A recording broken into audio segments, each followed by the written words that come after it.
Hey guys, it's Katie at scrappingkatie.ctmh.com, and I have a fun fold card to share with you today using one of Close to My Heart's specials.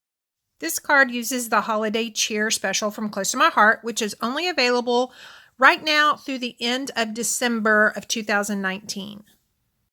So here's a look at the card that I'm going to make, and I have already pulled one of the stamp sets that comes with the bundle, and this is the Whimsical Holiday, and I just love all the fun whimsical images that are included in the stamp set. And so once you open this card, you'll see it has a little fun fold, and so I thought I would use this to showcase this special. If you buy the bundle, you get the stamp sets, and they can be used over and over again. So I have an 8.5 by 11 piece of black cardstock. I have 2 pieces of B&T, and those measure 4 inches by 5 1/4. I have a 4-inch by 5 1/4 piece of white daisy cardstock will be the center, and then I also cut a circle using our circle thin cuts, and that's what the wreath will be stamped on. So I'm just going to pull my scoring buddy out, and on the 11-inch side I want to score at 5 1/2 all the way down, and then I'm going to rotate it, and on the 8.5-inch side I'm going to score at 4 1/4. And so as you can tell, you just have 4 squares or 4 rectangles on that one sheet of paper.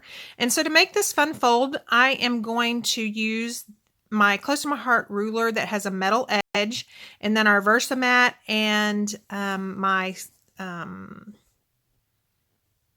what is that thing called? X-Acto knife. And I'm just going to cut from diagonal to diagonal. It doesn't matter which way you cut, and you'll get 2 cards from this one piece of cardstock. And so I'm just going to fold these back. It also does not matter which way you fold. As you can see in my card that I've already made, if you fold one way, you kind of have a bigger gap, and you can see that white behind it, but it really doesn't matter. If you're going to make 2 from these cuts that you do, you're going to have to fold one like that. So these little small pieces of B&T, again, they measure 4 by 5 1/4.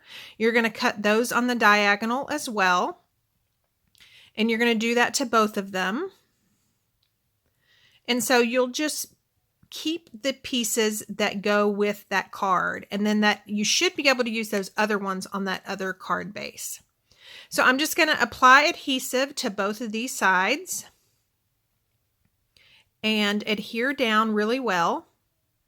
And I will tell you, the first time I made this card, I kind of had problems with these little triangles. So don't be discouraged if you have to trim those down a little bit more.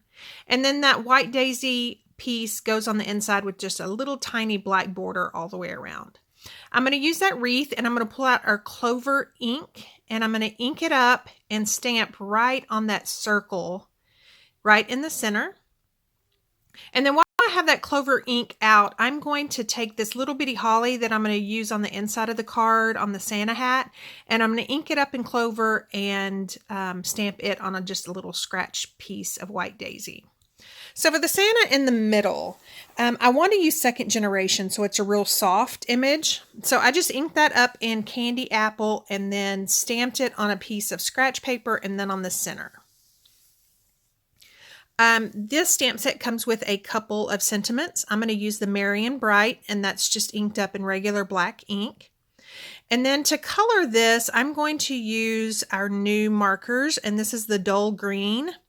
And so the very lightest one, I'm going to color all the holly, and then on the medium one, there's just like regular leaves, and I'm going to color those. And then that darkest one, I'm going to go with those regular leaves and just shade in. And I'm going to do the same on the little holly that's going to go on his Santa hat. And as you can see, this one marker does it all. It's just really handy. To cut out this holly, I'm going to fussy cut using my micro tip scissors, and I usually like to leave a tiny white border around the image, just so it's a little more forgiving if you mess up on the cut. So I'm going to adhere this down, and I only want to adhere it down on the top flap of this card, and then add a little tiny bow using our thin gold ribbon. And I'm just going to use a glue dot to adhere that to the top of that wreath. And there's that. And then to add some sparkle to this card, I'm going to pull out the red stickles, and everywhere those berries are and on that little holly, I'm going to put down on there. And you just squeeze a little bit, and I found that it does better if once you squeeze it through the tube, which you can see it coming out, if you just kind of make contact with the paper, then it stops the flow. And there you go. Thank you so much. If you have any questions, just let me know.